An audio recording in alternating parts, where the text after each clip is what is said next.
guys, LongHaul Larry, and we're up here in the UP doing our renovation on our place.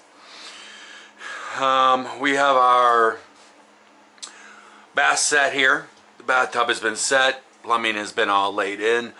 I have capped off the lower line, put the water pressure to it, checked all the fittings. Everything is good, no leaks anywhere.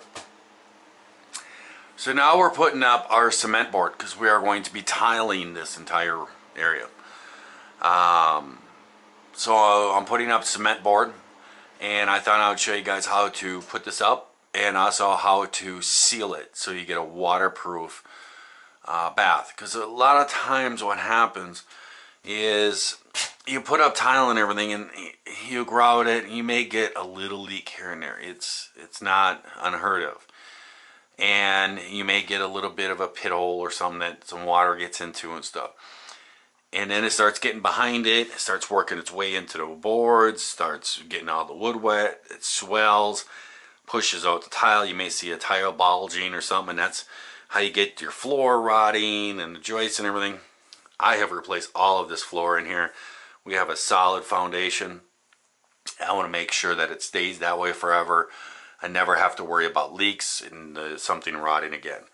So I have it all joisted out so that everything is even. I've done all these walls and everything else, and I am working on the last piece now.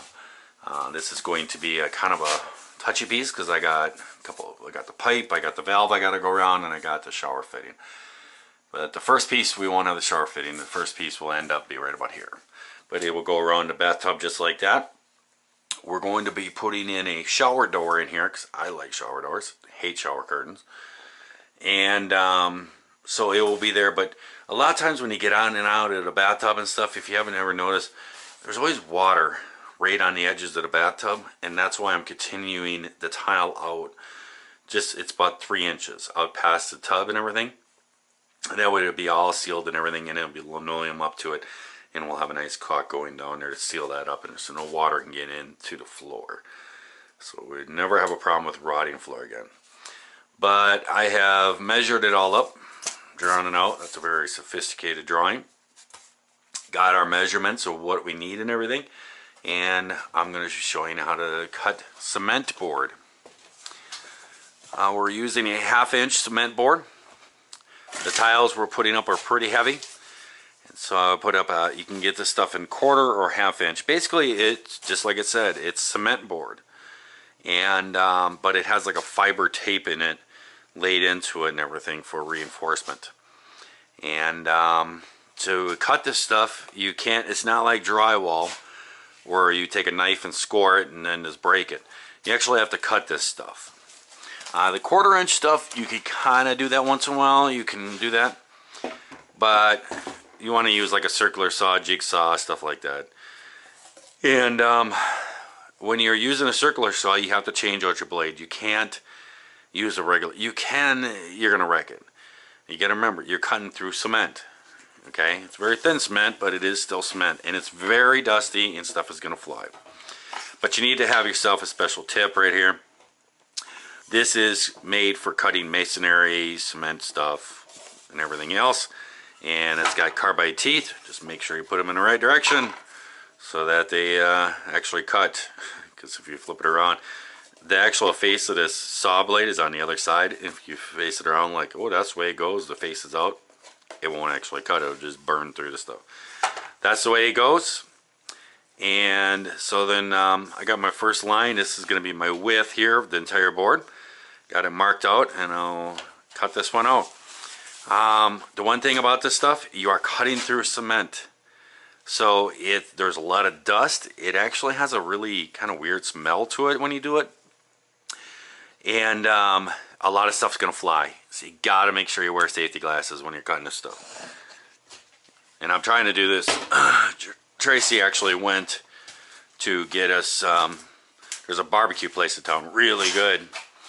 We were talking about maybe a dinner tonight, and she's like, and I looked at her and said, barbecue? We tried to get it last weekend, and we were on there, and the menu disappeared on us when we were looking at it.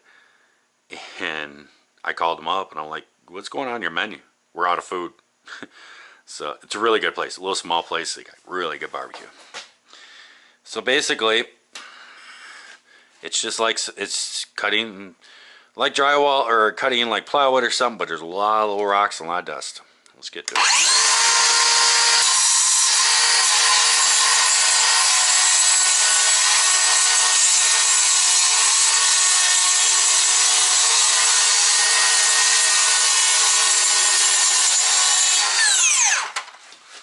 There you go.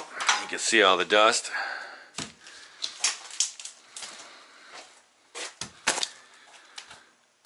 There we go. And you can see now, you can see the fiber that's laid into it. And don't worry about it. That's going to be all covered up. There's nothing wrong with that. That always does that when you cut that stuff. Alright, so that gets us our width. So here's our contour gauge. And all we do is just hold it up against here, like so. And then we just like that. And then you just start to push these out. Do I have it locked? Yeah.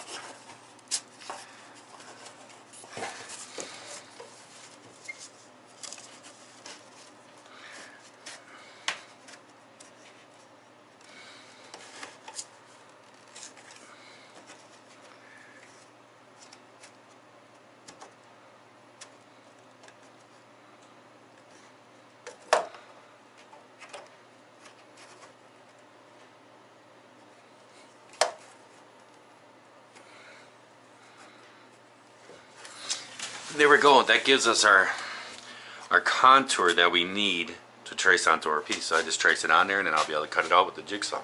Cool. Alright, we may have it figured out. We'll see how she fits. See if we get lucky here.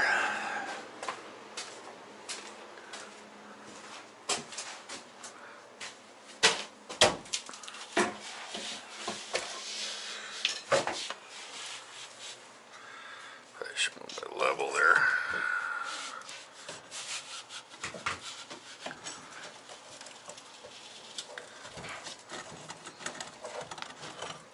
Okay, where is the hole? There you go. There's that one.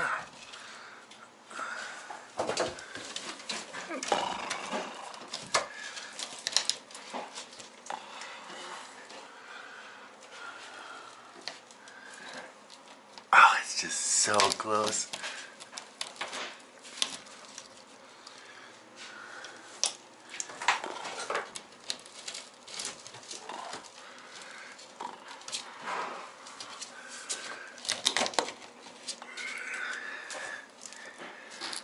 It's just that little edge right there. See if I can get a knife. I should be able to carve just a little bit out. It's just right down here.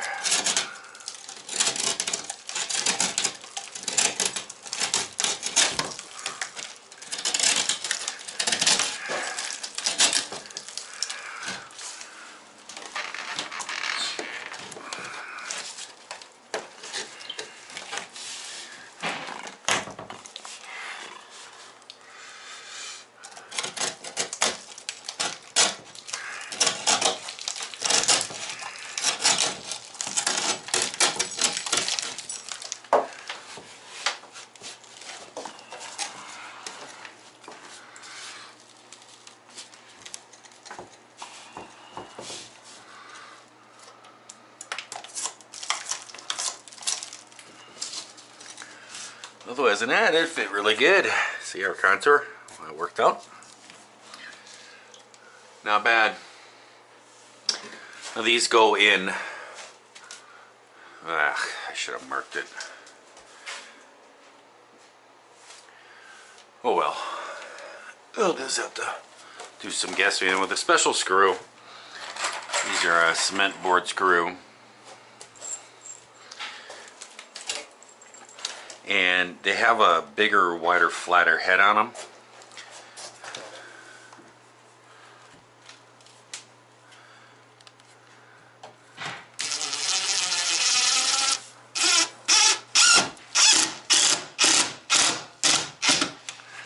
You just put them on there just like that, just like drywall.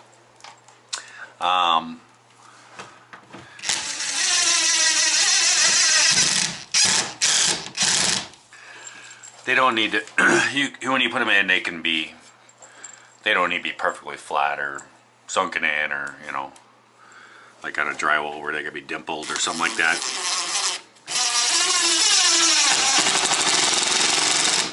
Because you're putting a tile over the top and there's going to be mortar, so doesn't need to be perfect.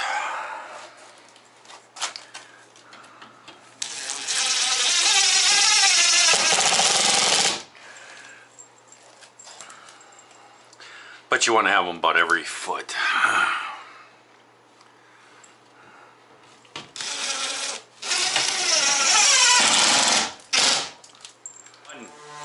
Alright guys, we got all our cement board put in.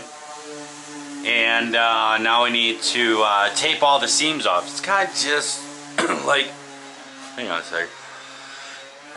Excuse me. It's kind of just like drywall. You can use the same stuff, just fiber tape. I use this a lot in drywalling. Kind of like it because it's self-adhesive. That paper stuff you put up, it, you know, I don't like mud behind it. But basically, all you're doing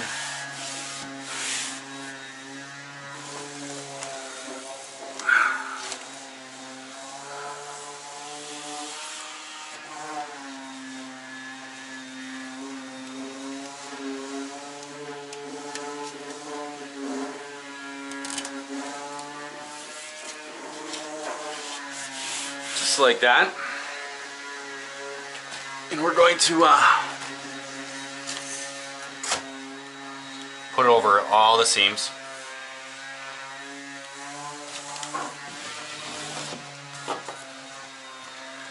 What we're doing here is we're and how we're going to do this here, we want to make sure this never ever leaks.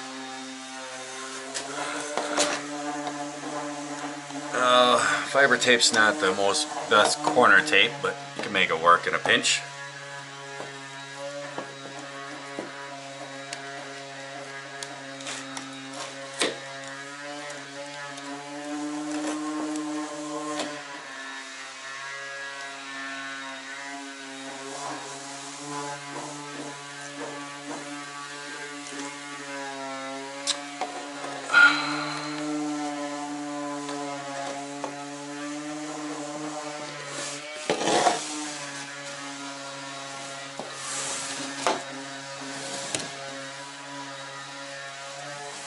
We're back again, guys. I actually went to go get the Quikrete, the patching compound, the cement patching compound, and I had asked for a bag from our guy, and he put it out. I didn't even look at when I picked it up, but he actually gave me mortar. So we got a bag today, and we just mixed up some, and basically basically it's just a vinyl patching for concrete. And all we're going to do is just like muddy. It needs to be dried a little bit more. I mixed it up a little too wet, I think.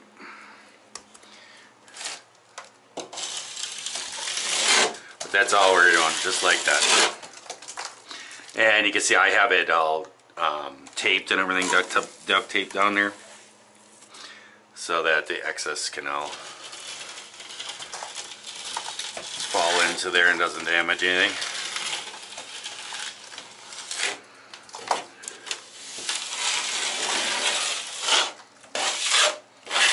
Alright guys, our cement mix is all dry. It's all patched up and everything is all dry. So now it is time to put the waterproof membrane on here. This is stuff right here. This brand here is called Red Guard. It's waterproof and crack prevention membrane.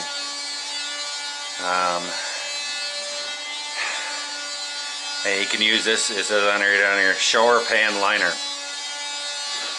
So it's basically just like a red goo. See it right there? And we're gonna pretty much just paint it on. Now this stuff is pretty expensive, guys, but I'm going to tell you that there's enough in here probably to do, I don't know, 4 or 5 showers. That's probably going to be pretty close.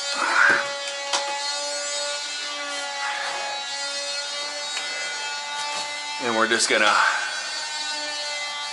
do a couple coats.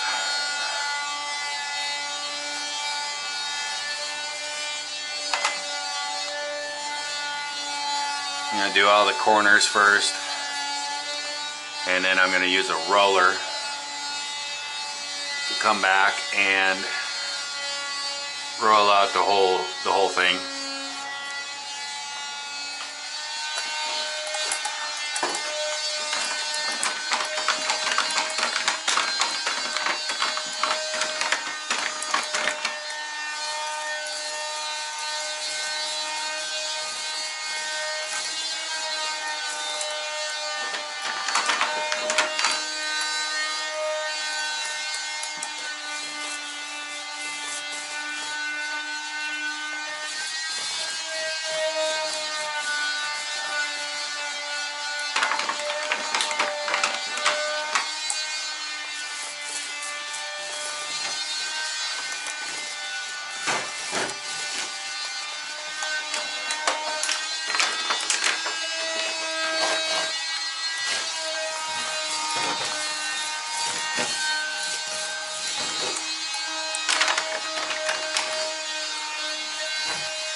Well guys, we got all our first coat on there. It's almost dry. There's a couple spots over. That was the last spots I did.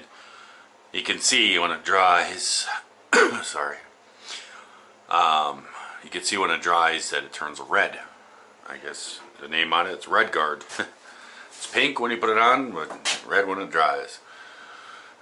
So I'm going to put a couple more coats on here and get this on here nice so it's got good protectant.